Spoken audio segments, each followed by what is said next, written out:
Business Network. Nigeria's dynamic economy, arguably the largest in Africa, is experiencing a mix of growth and challenges. Despite recent data indicating a GDP growth rate of 3.84% in Q4 2024, inflation, insecurity, foreign exchange scarcity, and multiple taxation, infrastructural development among others still affects the expected growth. In this intricate environment, however, innovative leaders are finding ways to thrive. Welcome to Corporate Business Network, a platform where Nigeria's top business minds unpack the true state of the economy, share strategies for success, and showcase the resilience and leadership that keep Nigerian businesses moving forward. Join us as we explore the issues that shape the nation's economic landscape and uncover the opportunities that drive collective growth. Corporate Business Network.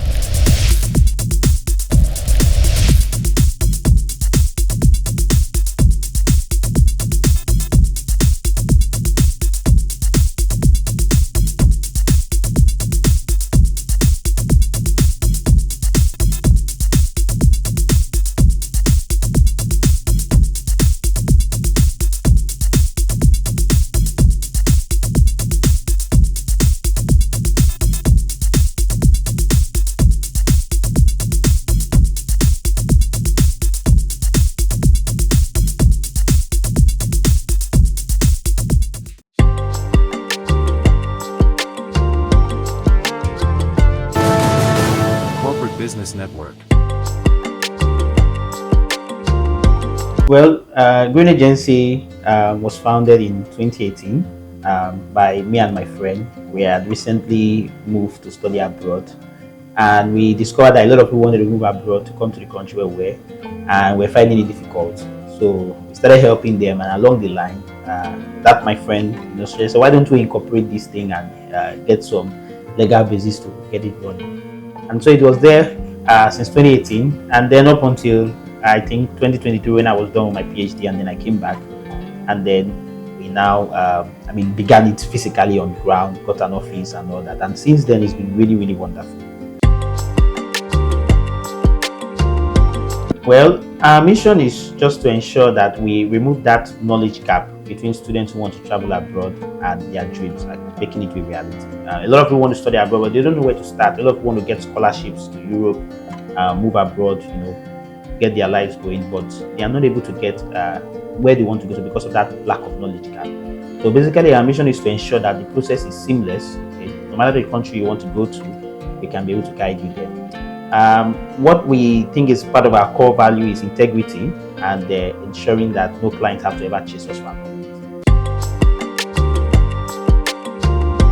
Well, what stands out among others, I would say first, I think we are the first, and I think the only agency currently in Nigeria that I know of that currently does the admission processing free of charge, and we don't charge any fee for visa until your visa is out before we now charge you for visa processing fee.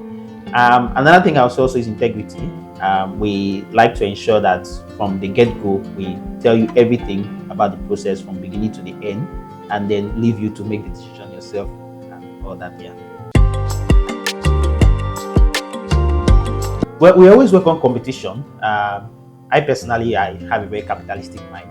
I believe that competition is good for business, and competition helps us grow faster. So we always work on competition. However, we don't want to be on the other receiving end, of being competitive with others, whereby we are being put to the ground. So, we welcome competition. We believe that competition makes us grow, competition makes us strive, and at the end of the day, it's a win-win for everyone. No, for now, no. But moving down the line, we believe that more will come. Well, the travel and tourism sector, it's been up and down, majorly because of the dollar exchange rate. I think 2023, 2022, 2020, we had quite a lot of people from the middle class, the Nigerian middle class that wanted to travel, wanted to go to France, go to other countries, come back, just have a feel of what it was outside there. They also have young students. These are dreamers. These are people who have, they've dreamed that, okay, I want to go to university where I can have hands-on approach. I want to go to university where I can have research-focused study. and you have all those young dreamers who wanting to achieve their dream. And then I think 2023 you had we all had first of all 2020 from the COVID, that was a really slam. A lot of students lost about a year or so. Embassies were not working, schools were shut down. It was so difficult. And then you had people just coming from that, reeling from that, and then we had the 2023 I would call it like dollar crisis, where the price of dollar shot up by almost 100% in 1 year. And a lot of people had the cost of studying abroad doubled. So I think, but right now I think things are stabilizing. We are gradually seeing a little bit of growth, and I think we are very much optimistic moving down the line. Well, it pains me to say, but one of the major challenges, embassy policy changes. So you have a situation whereby policies of embassies can change in a minute, and we are caught with our pants down. We try to adapt, but sometimes the process of adaptation also is a difficult one. A lot of losses. Second challenge also is because of the recent economic crisis that was 2023. Many of the foreign countries, the embassies tagged Nigeria a migrant-rich country because of the economic situation. So basically, they felt that because of the economic situation, many people want to leave their country and don't want to come back. Even though this is not the case, Nigerians are one of the most successful people, one of the successful tribe of people anywhere. If you go to the US, we are the second most literate country, most literate set of people after the Asians, after the Chinese. You have the Nigerians, most successful immigrants. You go to Germany, you go to Australia, same also. Nigerians are crushing it, everywhere they go. So a lot of them feel that Nigeria is coming from a migrant. You are coming from a migrant-rich country, and so you pose a flight. So you had a situation whereby embassies were very reluctant to give visas. We just recently came from Iceland, the country that shadow banned, permit me to use that word. They were not giving all Nigerian visas, and when the news came out, they were basically denying it. And then you had a protest and all that, and then they started giving a lot of people, a lot of difficulties, legalization and all these things, lengthening the visa process whereby for other countries are being done in about a month, 2 months. In Nigerian situation, we have embassies, taking up to about 6 months, 8 months, to do this visa process. And it's really sad, but we just have to just say it out there. So it's a challenge, but I think gradually we'll come out of it. Well, it was really a jab. We had situations whereby the tuition fee for schools doubled overnight. We had situations whereby the embassy fees, everything that we do, we deal majorly in dollar. It was so bad that we had to, begin to base all our fees in dollars. But then again, it was in naira. But when you call us for the price, we have to press it on the calculator and say, okay, this is this. But of course, those are the things that accompany inflation. So it was really a challenge. But I think now the government has tried so much, and I think there's stability. I think people can look towards the future and know, okay, this is what it will cost me in the next 1 year, in the next 6 months. They can look with some optimism because of the stability in the market. So the dollar was really a challenge. The instability in the forex exchange. Today is 1,600, tomorrow is 1,800, next tomorrow is 1,500, and that instability. It's not really the point that the price was high. People could deal with that, but the instability was what a lot of people could not deal with. And I think that really affected us a lot. But we are looking forward with optimism now.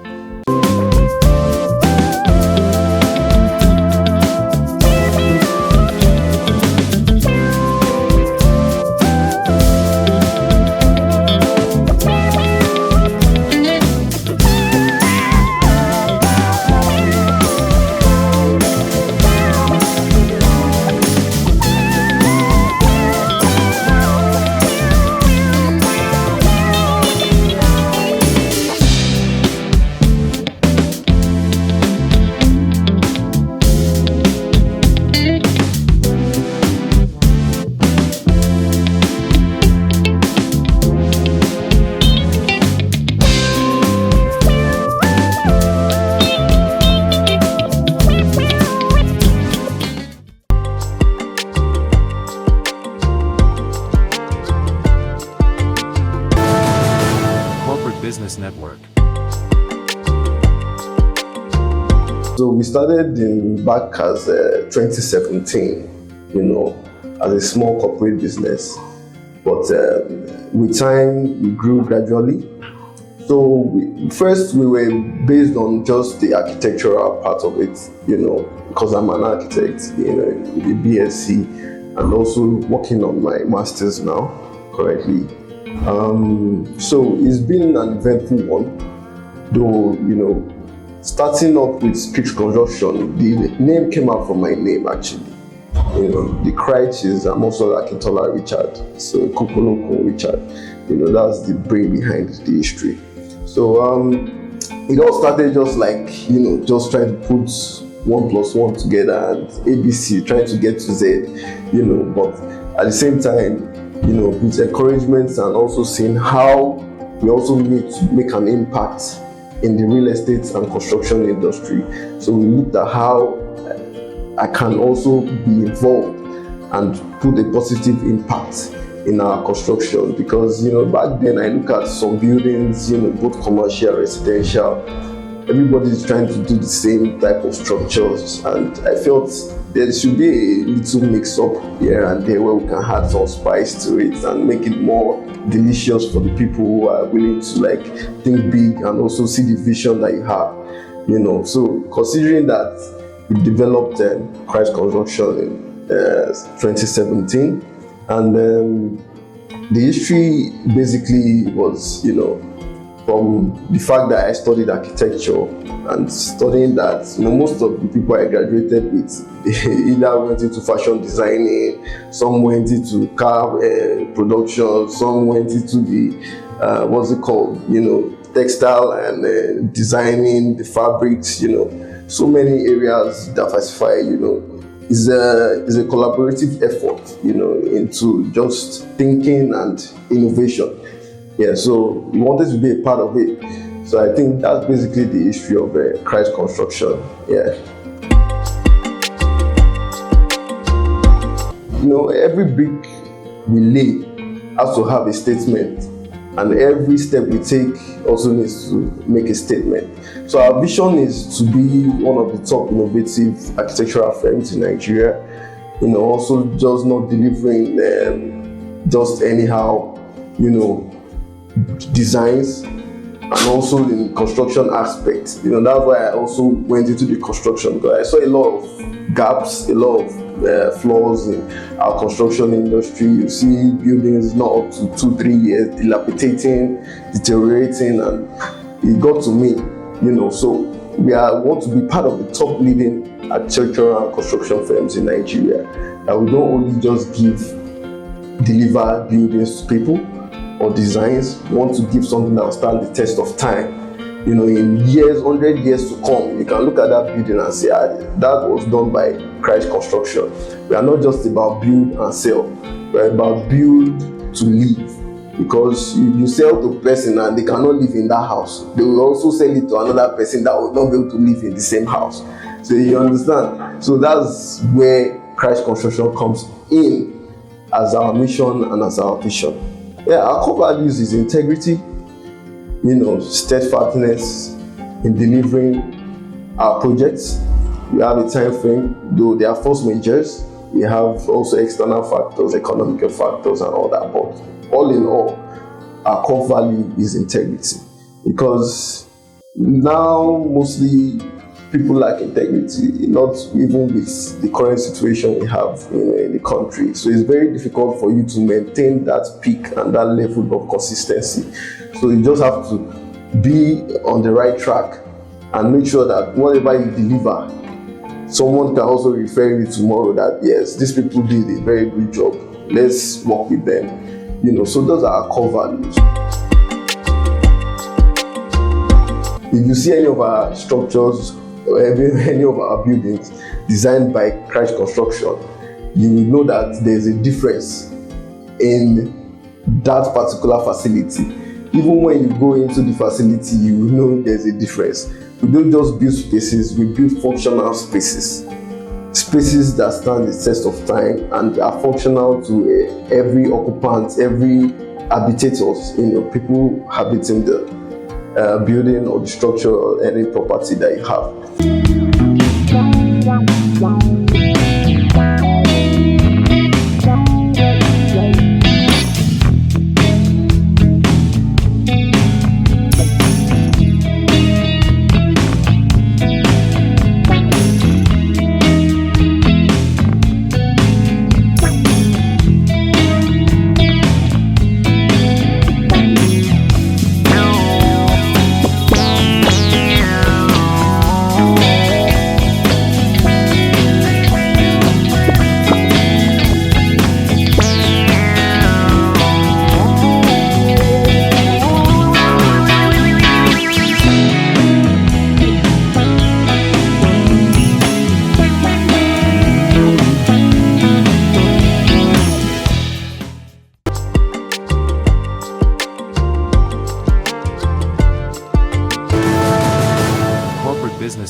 real estate, to get an investor who will trust you, it's not an easy task.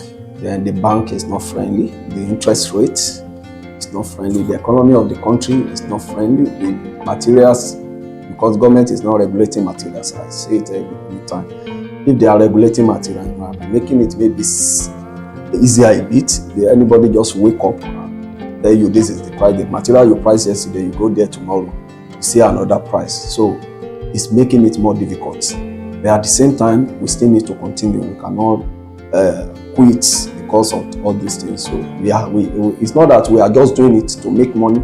It's something we have passion for. It's something we want to do. We love doing it. So we cannot quit. So it's a big shade. A lot of challenges. Like now, youths, before you see workers, it's easy. Unskilled workers to work on sites. Now it's not easy because the majority of them, as social media have exposed them to do so many things. They make money on social media, Yahoo, so many things, different ways. So none of them want to work again. None of them want to work on the site and so on. So these are challenges we are facing. But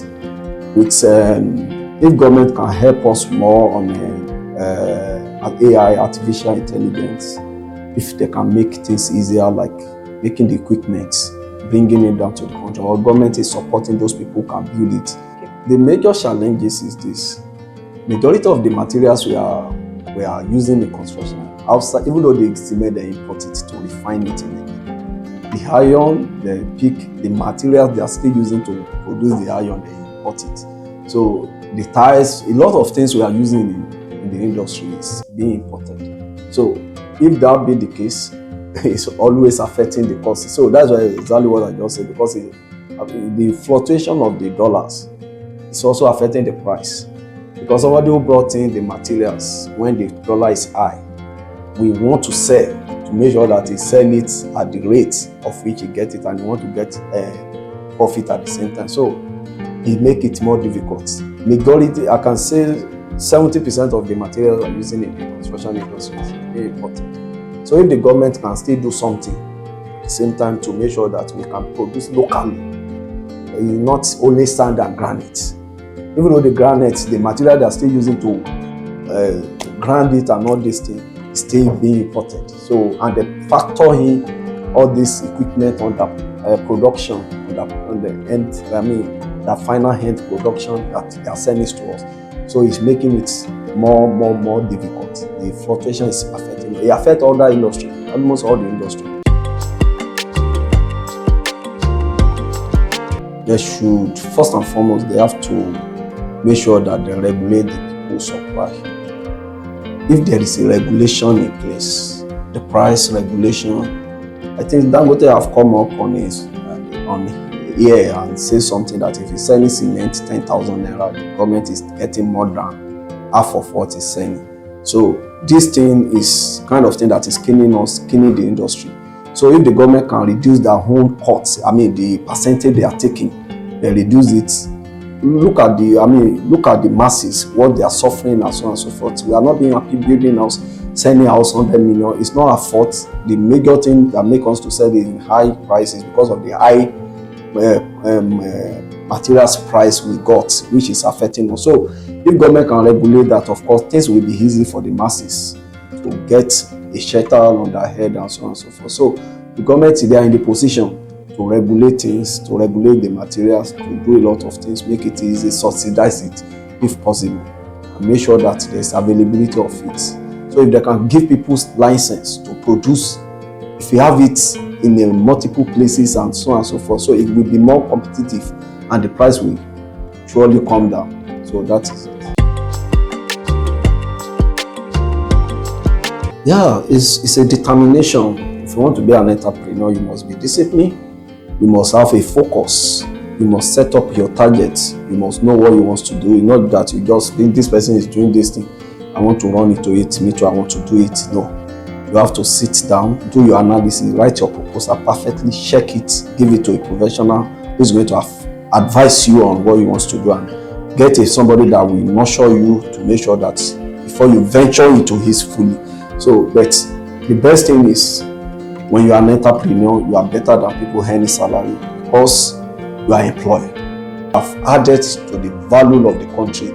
So So instead of us waking up and saying Nigeria is not good tomorrow, when we have a lot of entrepreneurship, entrepreneurs that want to come together and employ a lot of people, it will reduce a lot of rate of unemployment, it will reduce the rate of criminality and so on and so forth in the country. So, but to start, we need government to help. If government, because the reason why I'm saying government, I've been in it, I know how we started.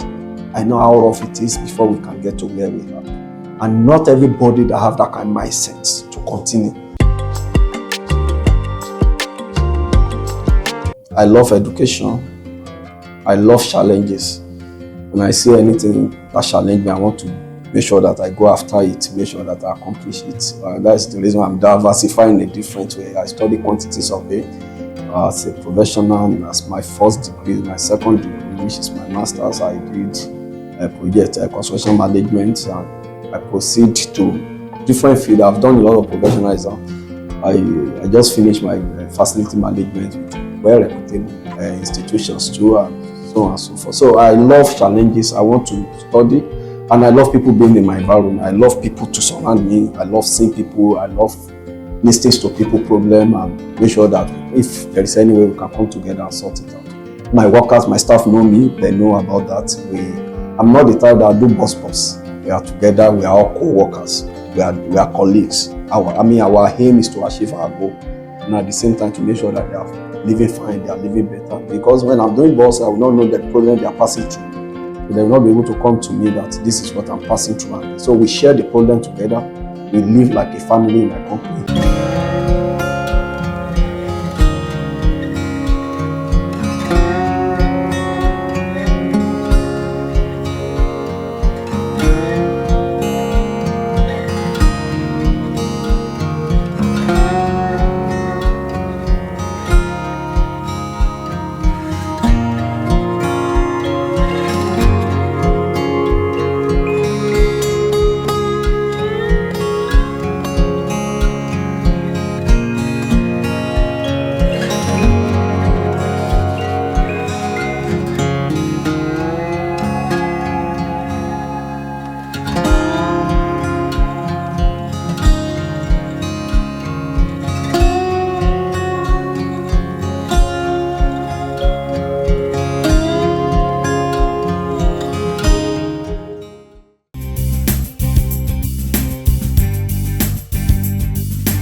In this environment that we are, I would tell you that almost all the companies here do the same thing.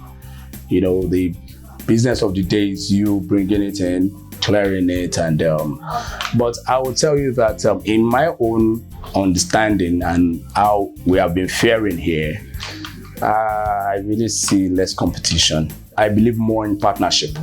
I don't see competition because in some areas you get to a point you may not be able to go further.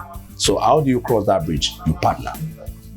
You understand? So I would say we don't really have much more competition, but we have partners. Or let me say we don't have competitors, we have partners. Firstly, I would like to appeal to the government to give more level playing grounds to the youth, because we have a lot of talent here in this country, no doubt. You know, we have a lot of talents that are doing very well, but sometimes in most cases they are doing very well negatively, and it is not encouraging. It is not giving our country's name a good image. So they should kind of do more for the youth in terms of tech, farming, other things that could bring prospects or that could propel this nation forward. You know, they should really devise an enabling environment that could do more for the youth.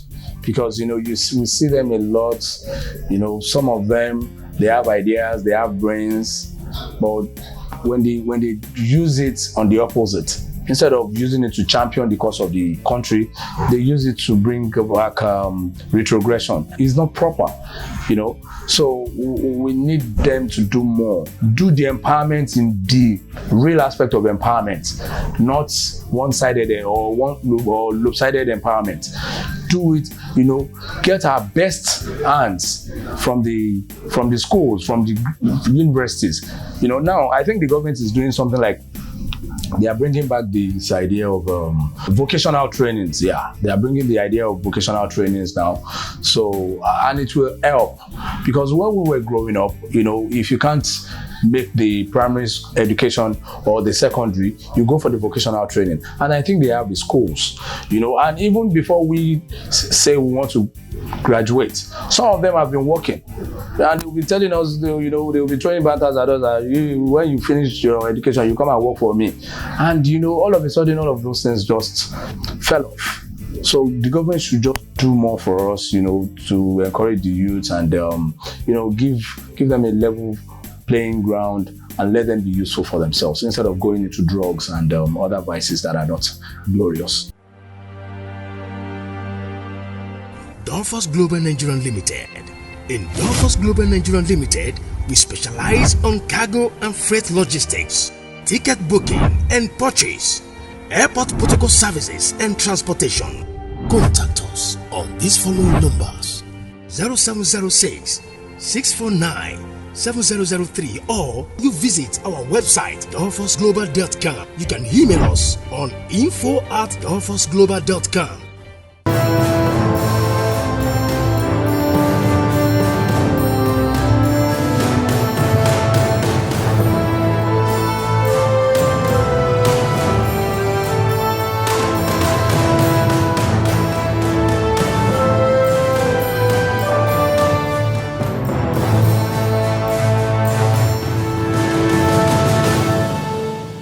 Corporate Business Network.